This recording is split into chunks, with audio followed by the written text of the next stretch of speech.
the endurance being glimpsed by the world topside for the first time this week, I think if we could talk to endurance, if we could talk to the spirit of that sunken ship, imagine having to say that you sailed away from the England of August 1914 when the world was at war and Germany had gone to war with Russia. Imagine if endurance was to say, what's happening now, all these years later? Well, Russia's at war. Imagine, that's where we've progressed to.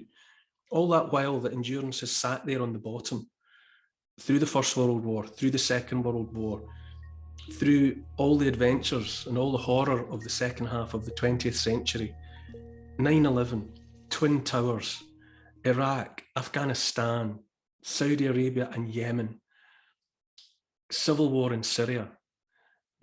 And all the while, endurance has been sat in the dark, perfectly preserved, as though no time at all was passing, and time has barely touched her where she lay.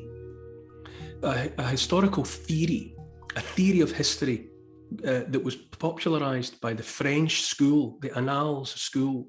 It's called the longue durée. It's an old idea. Its most articulate explainer was Fernand Braudel. The longue durée is the long term, the long time. And to illustrate what he meant, he described a slice through a deep ocean.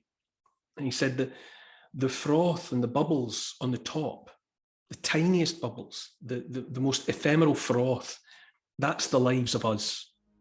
That's it. That's the insignificant passing of us.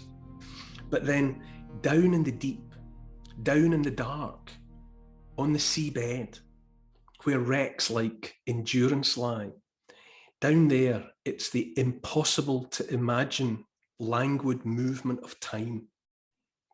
Eons, epochs, geology, impossibly slow, undetectable to us, because we're the froth on the surface that comes and goes like that. But down in the dark, where endurance was entombed, is the long, slow movement of deep time. And all of that together is the longue durée. And I think about how endurance has sat down there in the thick of the longue durée for more than 100 years. And she left a world at war. And the first thing she hears when the world topside makes contact with her is to tell her that Russia is still at war. Russia's at war again. And I don't really honestly know what that says about our species, but I can't imagine it's good.